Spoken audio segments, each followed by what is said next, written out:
Richard Prangley loves ducks, the lug nuts, and the night sky.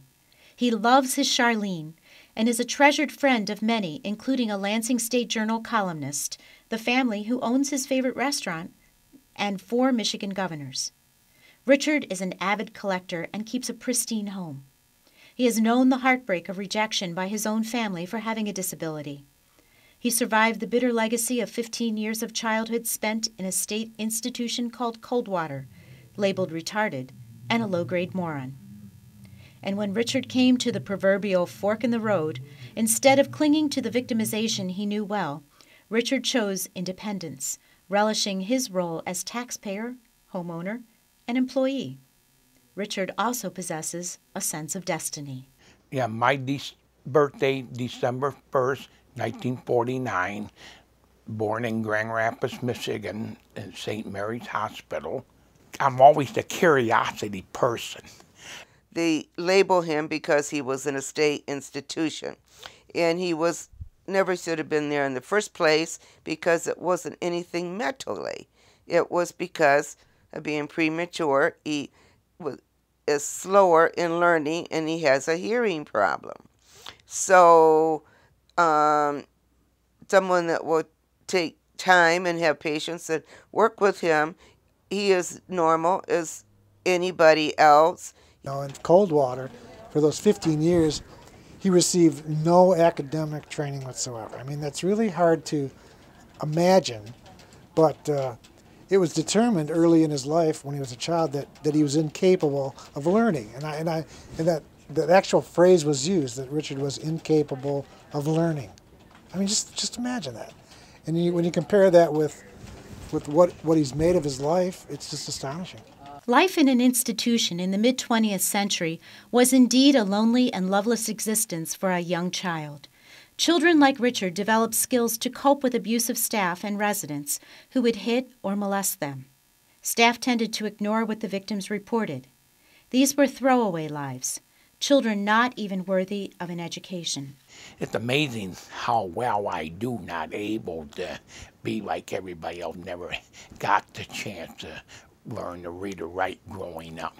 This could have been a story that ends with a 21-year-old who can neither read nor write, possessing no marketable skills and no family support, struggling to subsist in a world for which he is unprepared.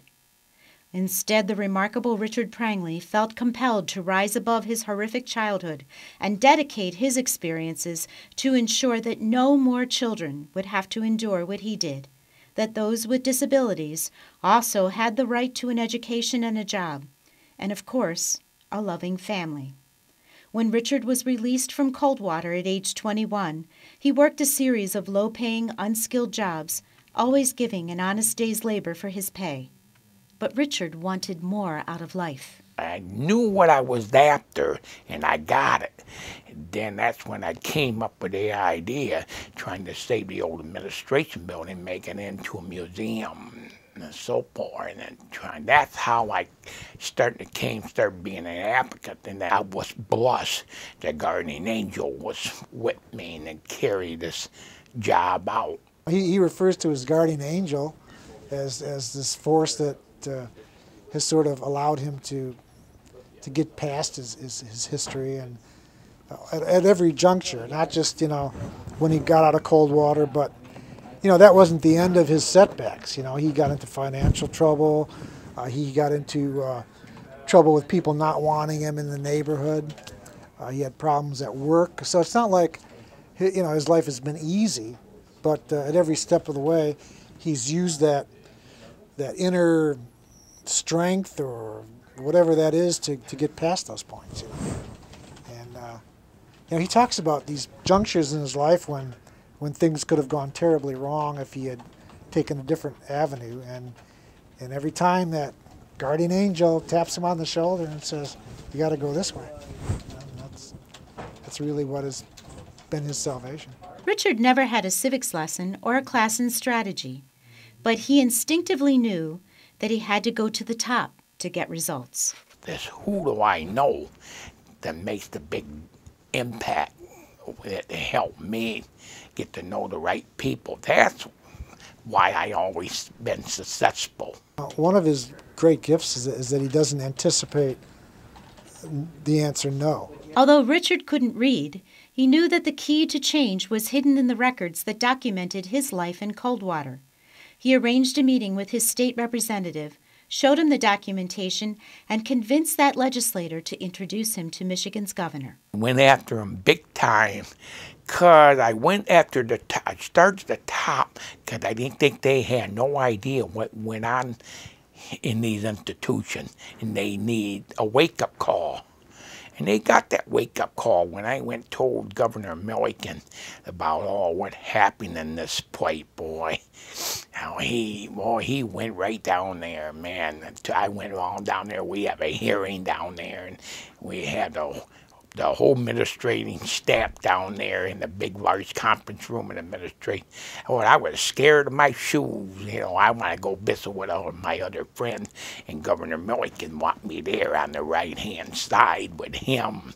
Yeah, make sure nothing don't happen to me, because I knew I'm taking on the system big time, trying to seek change, and there was change. Michigan's Governor Milliken became a friend of Richard's, and together they began to work with the Department of Mental Health to reform the system.